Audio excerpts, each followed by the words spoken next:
Good morning everybody and welcome back to the channel where today we're taking a look at my new and upgraded Lego Mario character display, and I'm showing you guys this because I think it's the last time I'm going to display them all together because I've accumulated a lot of them over the last 2 or so years, mostly character packs, and we'll go through them and show you guys how I've displayed them, as well as I've made some recent additions that need to be added to this display, so I'll be modifying that today in this video. So the way I have chosen to display my Mario character packs, if I turn it around, is on this kind of system here. Now, what do I mean by this system? A tiered system. So each of the characters are on rows of 3 high bricks, so 1, 2, 3, and then sat on their plates, going up and up and up. And actually, as the characters got bigger, I had to make it a 4 wide one for the last one, just so that they got over the height of characters like Hammer Bro here. Now, you may notice that it is definitely leaning backwards, and that is just because I didn't have enough brick to support it all in that regard. And actually, I've tried to color combo it as well, where we've got grass on the bottom, then water, lava, desert, and then going to white when I started to run out. But from the front, it looks really, really nice. I mean, it's definitely a chaotic and crowded look. I mean, they're potentially too close together, and it's not how I choose to display them in a dream setup where I'd make like custom biomes for them all and treat them sort of like how I would Mixels. But that's for a video another day in the long distant future. But for now, I think it's nice to have them all together, all of this aesthetic. One thing about the Mario line is how aesthetically like tied together they all are, which is just simply wonderful. And really how compact this is as well, which is really, really useful for me. It means I can just come around and just lift it up and around, all kinds of things. It's just nice and easy to move. I mean, a bit heavy, but it displays them all together, and I love them for that. So it's just wonderful, really. So running through, of course, we have a variety of different members here. We have my newly acquired Luigi, as well as his brother Mario here at the front. I've chosen to attach his Poltergust, because that's how I will choose to remember Luigi. We've got the Series 1 Bob-omb, the Series 4 Stingby, the Goomba from the starter course, the Series 1 Spiny and Fuzzy, Series 4 Tuxedo Penguin, whose little display token, if I rip him off here, I've just hidden around the back. I mean, I've broken everything, but I just have them stored out of the way so they're not in the way. That's saying I don't have to get it out really for you guys to understand that. Oh dear, everything's exploding. And now that's all fixed up, we can keep going. We've got the Series 4 Freezy, as well as the Series 1 Peeper, who's actually on a custom display. He's just on actually a light bluish grey one of the Mario plates. I'll pick him out to show you that, because for characters, I suppose I should have mentioned, like the Series 1 or the starter course Goomba, I've just made them out of various parts, and they're all from Mario sets. So the one here for the Peeper is actually made of 2 parts from the Big Urchin Beach Ride. This is one of the plates that Yellow Yoshi would usually stand on, and this usually goes onto a Cheep Cheep, but in this case, no, I have done it this way. And then I've just sat him in here because there was nowhere really else for him to go, and I really liked his stand, and I wanted to use it for the Lava Bubble, who we'll get to in a minute.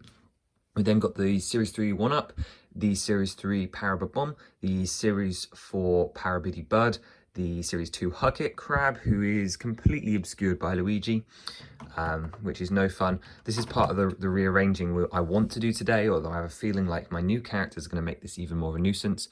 We've got the Cheep Cheep, who is again a custom base. If I rip him out of here, we can take a closer look at what I designed for him. A little bit more intricate than the Peeper, who I was sort of running out of patience by the time I did him. But the Cheep Cheep is just on, again, Big Urchin Beach Ride pieces. So he's offset on 2 jumper plates, which allows him to actually fit in here.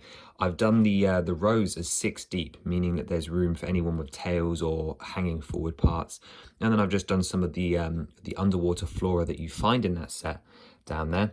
And you'll notice that I've tried to group them by their sort of Mario biome as well. So all of the water guys are together, at least all the 4x4 water guys are together. This is one of my excitement and disappointments with Series 5 of the character packs. I love that they're bigger to give me more environment builds, but at the same time it means that they're just a more nuisance to display. So I've chosen to display the 6 wide characters up top. We then got the Series 4 Coin Coffer, the Series 1 Urchin, who was my first character pack, followed by the Series 3 Torpedo Ted, Series 2 Poison Mushroom, Season 3 Shy Boo, Series 4 Ant Trooper, Series 4 Mecha Cooper. Then we've got Egad, who is literally just on his stand from the Luigi's Lab set. And we've got the number 3 Galumba. Oh dear. Galumba's one of those ones that always likes to fall off just because of how I have him positioned. We've got Boo, who is actually on a plate from the Luigi's Mansion starter course, Poltergust set, I never remember, and so is the Golden Ghost, but he's obviously just exactly as he is. Series 3 Dry Beetle, the Pink Yoshi from the Luigi starter course, again just on a normal tan plate, or medium nougat plate, I should say, like he is in the set. And then the same for the Beach Yoshi from Big Urchin Beach Ride. Then we move up to some of the larger characters. So these are the Lava 4-wide character packs. So you can see Buzzy Beetle, Bully, the Lava Bubble on the Peepers stand, the Bone Goomba. I chose not to include the walking one from the Luigi starter course because I thought they're the same character. The Amp, and then the Thwimp. But on the ends and the middles, we've got some of the 6-wide characters. This was one of the benefits of the new 6-wide plates for Character Pack Series 5, is it meant that I could integrate characters like Boom Boom, who really struggles to fit on a 4x4. Like if I put him down in this space down here, this is a 4x4 slot. He's overgoing the sides, meaning I have to be careful about who I put next to them so that he's not smacking him in the face like this, and so on. So it was really nice to be able to put him on a 6x6 plate, which is actually custom made from the Luigi starter course. And I wanted his to mirror Bowser Jr.'s because they're both playing similar roles in their starter courses. I'm ripping the stand apart. So here it is just sort of like the top of his topple tower, using the dark green to make those mossy brick colours, and he's got a little flower up there. Whereas the Bowser Jr. one, if I bring him down, and then rip his one off, is the Bowser Jr. turret from the Mario starter course. So they're designed to parallel each other because they're both the bosses of the starter courses. I'll put those back in a minute. And then you've got Drybone sat on a lava plate in the middle. He's again on 6x6, although he is a 4x4 character, one of my absolute favorites. He just bulks out with the shell. It makes it really hard to put him next to anybody because, well, he just sort of takes up all the space in the world. Anyway, the row above that moves us into completely 6-wide characters. We have the series of characters that I said I wouldn't participate in buying, and then yeah, I did. We have Hammer Bro from Series 5, Purple Toad, Blue Shy Guy, Red Yoshi, and Baby Yoshi, all the way along the top, as well as they are joined by Dolphin, who is literally just his normal build, but I've modified his tail slightly. I basically removed his tail, stubbed it in and hidden his action tile because he was just too long and I wasn't going to make a special one or put him on the top shelf. So he's actually just resting on there. It's just sort of the only way you can really attach those roller coaster cars. I'll fix this all off of camera. And then you've actually got the Polybag, the Super Mushroom Surprise, which could basically just be a character pack from Series 5. It just looks exactly like all the others. So I thought that was really interesting that something from 2020 still reminded me of these new character packs, which, by the way, if they didn't increase in price and didn't go in boxes, I would adore. I mean, I love the bigger bases. I love the more substantial characters. They simply are one of the best character selections that they've done so far. It's just such a shame about that price increase. And then the rest of it as well with the blind boxes. And then lastly, on our top row, we have Bowser from Bowser's Castle, the Chain Chomp from the Jungle Expansion, the Bramble, who I still do like to bounce, from the Jungle Expansion, Big Urchin from Big Urchin's Beach Ride on a custom display using some coral pieces and a big splat piece, and then Womp sat up on a lava plate from Womp's Lava Trouble, although I don't actually own that set, I just brick-linked him. But we're not done for today. I've walked you through everything we have here, and if you're still here, I recently made some bricklink orders where I found some very discounted Mario characters. Alongside that, there's been a couple of Mario characters I've been after for a super long time. If you guys are familiar with my bricklink rant videos, you'll know how long I've been waiting to get my hands on a Pirate Goomba. Now, the Bowser's Airship set is pretty cool, but not really worth it for me. I definitely prefer Bowser's Castle and then some of the other mid-range stuff.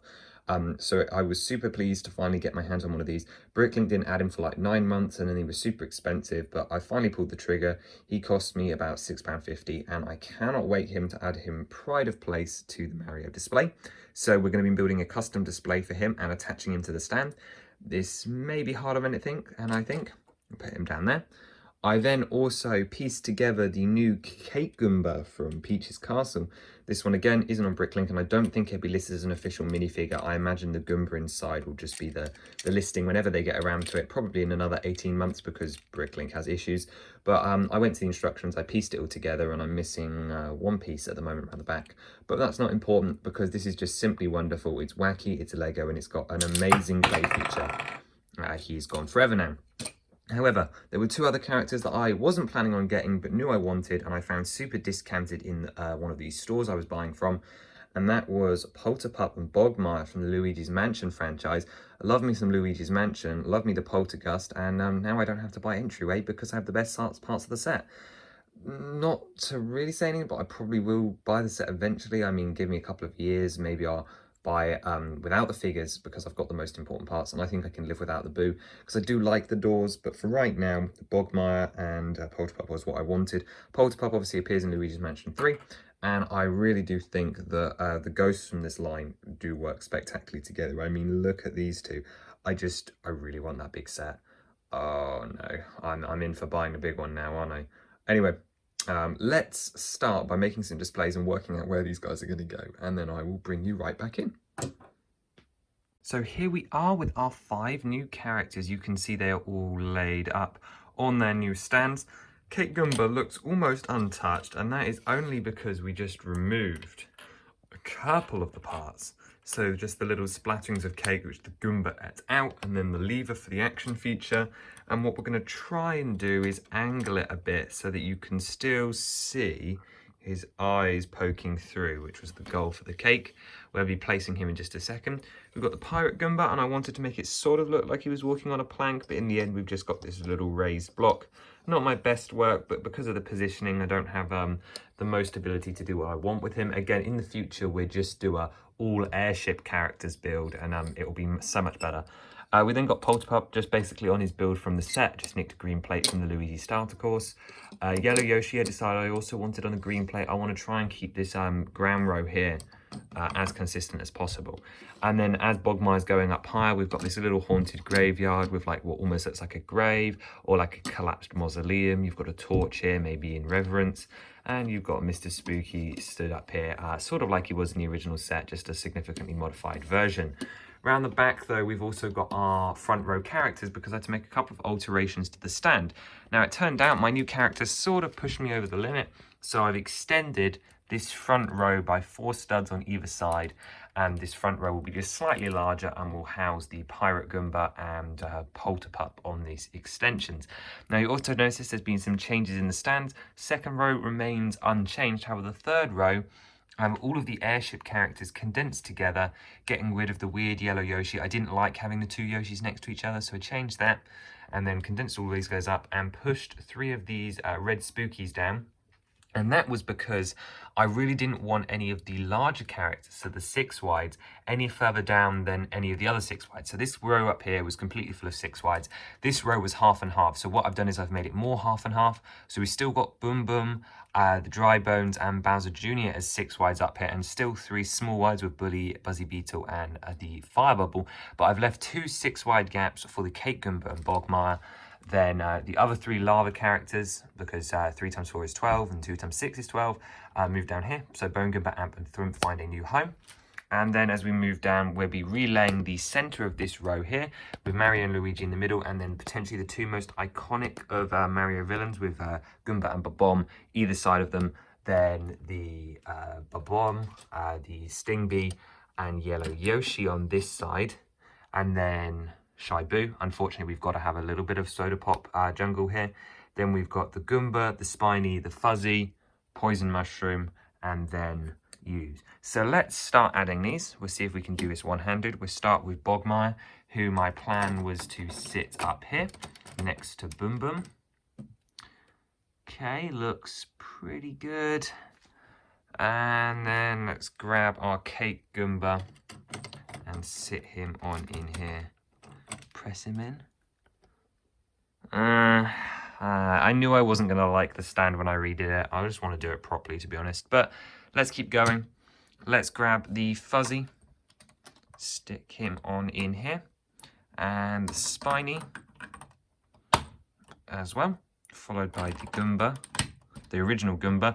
Now the reason there are multiple Goombas in here is just because there are different Goomba variants, meaning they're technically unique, whereas I couldn't say that about the Bone Goombas because they're identical apart from the fact that their walking pose is slightly different. It says Mario and Luigi.